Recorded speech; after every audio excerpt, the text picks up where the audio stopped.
আগামীকালের দৈনিক রাশিফল নিয়ে বিস্তারিত আলোচনা করব ১২টি রাশির ভালো এবং মন্দ নিয়ে। এটা অতি পরিচিত প্রোগ্রাম। প্রত্যেকটা দিন আমি দৈনিক রাশিফল নিয়ে আলোচনা করি আপনাদের অ্যালার্ট করার জন্য। আগামীকাল ৫ এপ্রিল রবিবার, তৃতীয়া তিথি, বিশাখা নক্ষত্র, অশ্বিক যোগ ও জন্মরাশি বৃশ্চিক। এবার ১২টি রাশিকে নিয়ে বিস্তারিত আলোচনা করব। কোন দিক থেকে ভালো, কোন দিক থেকে খারাপ সবটাই বোঝানোর চেষ্টা করব। আগামীকাল দুটো রাশির জাতক জাতিকাদের অর্থপ্রাপ্তির যোগে হঠাৎ ভাগ্য বদলাতে পারে। ৪ রাশির জাতক জাতিকাদের শুভ কোনো খবর আসতে পারে। আর ৬টা রাশি সাবধান থাকতে বলব। অবশ্যই সঙ্গে থাকলে বিস্তারিত জানতে পারবেন। সবটাই বোঝানোর চেষ্টা করব এবং বলব আগামীকালের অশুভ সময় রাহুকাল এবং শুভ সময় লাকি নাম্বার বেশ কিছু জাতক জাতিকাদের কাজে আসবে। তাই সঙ্গে থাকার অনুরোধ রইল। বেশ কিছু জাতক জাতিকারা এই শুভ সময় কাজে লাগিয়ে, শুভ সংখ্যা কাজে লাগিয়ে তাদের ভাগ্য বদলাতে পারবে। আলোচনা থাকবে, আলোচনা করব। তার আগে আমার সাথে কিভাবে যোগাযোগ করবেন সেই বিষয়টা একটু বলে নিই। নমস্কার, জয় মা কামাখ্যা, জয় মা তারা।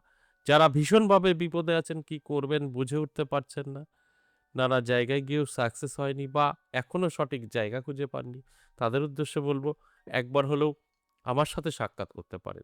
কিভাবে সাক্ষাৎ করবেন? দুটো জায়গায় আমাকে পাবেন। অ্যাভেলেবেল কোনো চেম্বার নেই। প্রশ্ন এটা যদি থাকে আপনার চেম্বার কোথায় আছে? কোনো চেম্বার নেই। দুটো জায়গায় আছে। মায়ের স্থান, এক তারাপীঠ, এক আমার নিজের মন্দির ১০ মহাবিদ্যা কালীবাড়ি। ১০ মহাবিদ্যা কালীবাড়ি সপ্তাহে ৩ দিন পাবেন, সোমবার, মঙ্গলবার, বুধবার। তারাপীঠ পাবেন ইংরেজি মাসের শুরু এবং শেষ। যদি আপনার প্রয়োজন থাকে এই দুটো জায়গার কোনো একটি জায়গায় এসে আমার সাথে সাক্ষাৎ করতে পারবেন। আর এই দুটো জায়গার কোনো একটি জায়গায় যদি আপনার মনে হয় আপনি আসবেন, তাহলে অবশ্যই ৬২ একটি নাম্বার আছে স্ক্রিনে। এটা হচ্ছে কলিং নাম্বার। এই নাম্বারটা সেভ করে নিন, কল করুন, নামটা লিখে দিন। তার আগে ভালো করে বিস্তারিত জানবেন, সবকিছু বুঝবেন, তারপর নামটা লিখাবেন। তারপর আপনি আমার সাথে বসে সাক্ষাৎ করতে পারবেন, আপনার সমস্যা নিয়ে আলোচনা করতে পারবেন।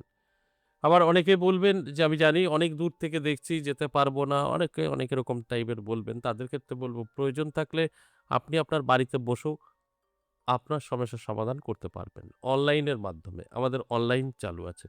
অনলাইন শুধু বিশ্বাস প্রয়োজন। আর আমাদের এখানে অবিশ্বাসের কোনো জায়গা নেই। কারণ আমরা অ্যাড্রেস দেই। এছাড়াও আপনি আপনার হাতে যে ফোনটা আছে, গুগল আছে নিশ্চয়ই, সার্চ করবেন ১০ মহাবিদ্যা কালীবাড়ি, আপনাকে লোকেশন দেখিয়ে দেবে। তো এখানে ভয়ের কিছু নেই। শুধু বলব আপনার প্রয়োজন যদি থাকে, আপনি অনলাইন বা অফলাইন সাক্ষাৎ করতেই পারেন। তার আগে আপনি ভালো করে ফোন করবেন, বুঝবেন সম্পূর্ণ, তারপর আপনি নামটা লিখাবেন। না বুঝে শুনে আবেগে কিছু করবেন না। এবার আসুন আজকের যে মূল আলোচনার বিষয় দৈনিক রাশিফল। এই দৈনিক রাশিফল থেকে অনেকের ভাগ্য বদলাতে পারে। যদি এই আলোচনাগুলো শুনে তাদের জীবনে এপ্লাই করার চেষ্টা করেন। আপনি শুনলেন আলোচনার মাধ্যমে আপনার রাশি প্রাপ্তিযোগ। এদিকে আপনার কোনো রকম ইচ্ছা নেই নিজেকে ডেভেলপ করার বা আপনার গ্রহ নক্ষত্র আপনাকে সাপোর্ট করছে না। তাহলে কিন্তু আপনার সাথে মিলবে না। আর আপনি শুনলেন আপনার অমুক রাশি প্রাপ্তিযোগ। আপনি যদি অ্যালার্ট থাকেন, চোখ কান খোলা রাখেন, পরিশ্রম করেন, ওই প্রাপ্তিটা আপনার ঘটবে। তাই এটা কানে শুনে কিছু হবে না, আপনাকে এপ্লাই করতে হবে জীবনে। ঠিক খারাপটাও তাই। আমি কটা রাশির ৬টা রাশির খারাপ বললাম আগামীকালের জন্য। এই খারাপ যারা যে রাশির বলব তারা যদি মনে করে যে এই খারাপটা আমাদের জীবন থেকে সরিয়ে ফেলবো, একদম সাকসেস তারা হবে। এটাই হচ্ছে অ্যালার্ট থাকা এবং নিজের জীবনে এপ্লাই করা। পজিটিভ গুলো লুফে নিন, নেগেটিভ গুলো দূরে সরান। আপনি সাকসেস থাকবেন। এটাই তো নিয়ম। আর এই কথাটাই আমি আপনাদেরকে বোঝানোর চেষ্টা করি। যে কানে শুনলে আপনার জীবনে পরিবর্তন আসবে না। কানে শুনে যদি আপনি আপনার জীবনে এপ্লাই করেন, আপনার জীবনে পরিবর্তন আসবে। এপ্লাই করতে হবে, তবে তো আসবে। তাহলে আসুন এক করে রাশিগুলো নিয়ে বলি মেষ থেকে মিন ১২ টি রাশি। দেখুন এই রাশিগুলোর মধ্যে কোনটা আপনার রাশি, আপনাকে ভালো বলছি কি খারাপ বলছি সেইভাবে চলার চেষ্টা করুন। মেষ রাশির জাতক জাতিকাদের ভালো সময়। হঠাৎ ভাগ্য বদলাতে পারে, অর্থ হাতে এসে ধরা দিতে পারে, আর্থিক দিক থেকে শক্তিশালী হতে পারেন। এতে কোনো সন্দেহ নেই। অর্থাৎ এক কথায় বলতে গেলে ভালো সময় থাকবে। এই ভালো সময়টা কাজে লাগার ব্যবস্থা করুন। বৃষ রাশির জাতক জাতিকাদের ক্ষেত্রে বলব মিশ্র ফল। খুব ভালো না, খুব খারাপও না।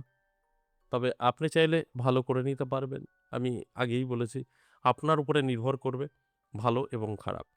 তাই চোখ কান খোলা রাখুন, অ্যালার্ট থাকুন। পজিটিভটাই আপনার জীবনে চাইলে আপনি ঘটাতে পারবেন। মিথুন রাশি সাবধান থাকুন।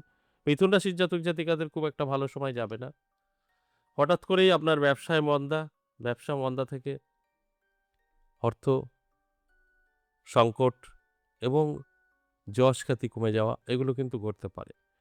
তাই এর জন্য আপনাকে অ্যালার্ট থাকতে হবে। তবেই তো আপনি এর থেকে ভালো থাকতে পারবেন।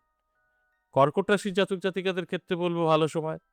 কর্কট রাশির জাতক জাতিকারা যারা আছেন তাদের হঠাৎ কোনো খবর আসতে পারে। আটকে থাকা কাজ ক্লিয়ার হতে পারে। সকলের কাছে প্রিয় হতে পারেন। এগুলো তো পজিটিভ, অবশ্যই ভালো। এই ভালোগুলো আমি মনে করি যে ভালো কাজে ব্যবহার করলে সময়টা আপনার কাজে আসবে। সময় নষ্ট না করে অবশ্যই কোনো ভালো কাজে ব্যস্ত থাকুন, সেখান থেকে বেনিফিট আপনি পাবেন। সিংহ রাশির জাতক জাতিকাদের ক্ষেত্রে বলব ভালো সময়। প্রাপ্তিযোগ হঠাৎ কোনো না কোনো জায়গা থেকে অর্থ এসে হাতে ধরা দিতে পারে। কারণ অর্থপ্রাপ্তি যোগের নাম আপনার আছে, সেখানে দাঁড়িয়ে প্রাপ্তি তো ঘটবেই। সেটা যেভাবেই হোক না কেন। এর জন্য আপনার অ্যালার্ট থাকা প্রয়োজন, চোখ কান খোলা রাখতে হবে, তবে আমার কথাগুলো মিলিয়ে নিতে পারবেন। কন্যা রাশি সাবধান থাকুন। হঠাৎ করেই পানযশ খ্যাতি কমে যাওয়া এবং কাছের কেউ শত্রু তৈরি হওয়া, এটা কিন্তু আপনার সঙ্গে ঘটবে। আপনার খুব কাছের, যাকে কখনো খারাপভাবে আপনি দেখেননি, সেই আপনার বড় শত্রু হতে পারে, সেটা আপনি বুঝতে পারবেন। তাই অ্যালার্ট থাকুন, চোখ কান খোলা রাখুন। পরবর্তী ভুল আগে থেকেই আপনার নজরে ধরা পড়বে। কারণ কিছু, কিছু ছোট, ছোট ভুলের কারণে আমাদের জীবনে অনেক বড়, বড় সমস্যা তৈরি হয়। তাই অ্যালার্ট থাকুন। তুলা রাশির জাতক জাতিকাদের শুভ খবর আসতে পারে, প্রাপ্তিযোগ এবং হঠাৎ করে ভাগ্য পরিবর্তন এগুলো ঘটতে পারে। অর্থাৎ এক কথায় বলতে গেলে ভালো সময়। এই ভালো সময়টা ভালো কাজে লাগাতে হবে। তবে কিন্তু এর বেনিফিট আপনার আসবে।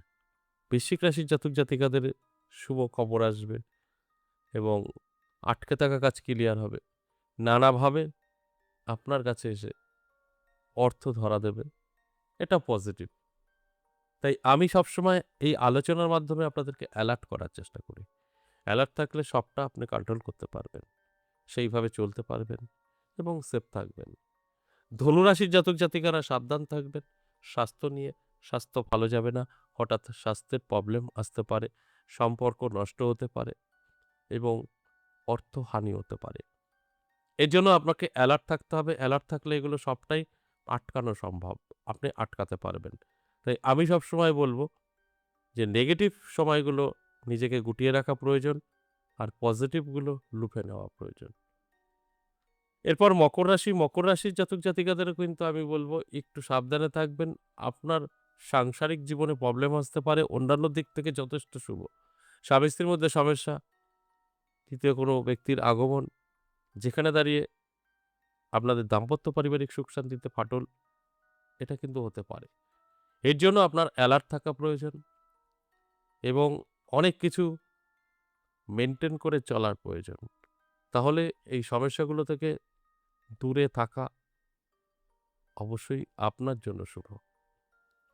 এরপর কুম্ভ রাশি। কুম্ভ রাশির জাতক জাতিকাদের ভালো সময়। হঠাৎ করে শুভ খবর পেতে পারেন এবং বহুদিন ধরে টেনশন দুশ্চিন্তা ছিল, যেটা যেকোনো বিষয় নিয়ে সেই দুশ্চিন্তা টেনশন আপনার মাথা থেকে সরে যেতে পারে, অর্থাৎ আপনি এর থেকে বেরিয়ে আসতে পারবেন।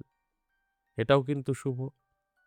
আর আমি একটা কথা আপনাদের বলি, শুভ সময় শুভ কাজে ব্যস্ত থাকতে হয়। সেখান থেকে কিন্তু বেনিফিট আমাদের আসে। তাই অ্যালার্ট থাকুন, চোখ কান খোলা রাখুন। দেখবেন আপনি বুঝতে পারবেন কি করণীয় আপনার। সর্বশেষ যে রাশির কথা বলব, মীন রাশি। সাবধান থাকুন। অর্থ এবং স্বাস্থ্য দুটোই আপনার ধোঁকা দিতে পারে। যার ফলে আপনি মানসিক চাপ আপনার উপরে আসতে পারে। তা এগুলো মাথায় রেখে একটু চলার চেষ্টা করুন। দেখবেন আপনি অনেকটাই সেফ থাকবেন। এই যে আলোচনা করলাম মেষ থেকে মিন, এটা সম্পূর্ণ এভারেজ এবং সর্বজনীন আলোচনা। প্রত্যেকের জন্মছক আলাদা, আলাদা হয়, হস্তরেখা আলাদা, আলাদা হয়। পার্সোনাল যদি আপনার জানতেই হয়, নিজের জন্মছক বা হস্তরেখা বিচার বিশ্লেষণ করলে সঠিক তথ্যটা জানতে পারবেন। এবার আসুন আগামীকালের রাহুকাল, অশুভ সময়। বিকেল ৪:২০ থেকে সন্ধ্যা ৫:৫৩ সময়টা রাহুকাল, অর্থাৎ অশুভ সময়। এছাড়া সারাটা দিন শুভ। এবার লাকি নাম্বার আগামীকালের ৮, ৬, ৪ এবং ৭। এটা ১২টি রাশির জন্যই প্রযোজ্য। আশা করি বুঝতে পেরেছেন। আজ এ পর্যন্তই, আবারও আসবো নেক্সট ভিডিও নিয়ে। ততক্ষণ ভালো থাকুন। নমস্কার।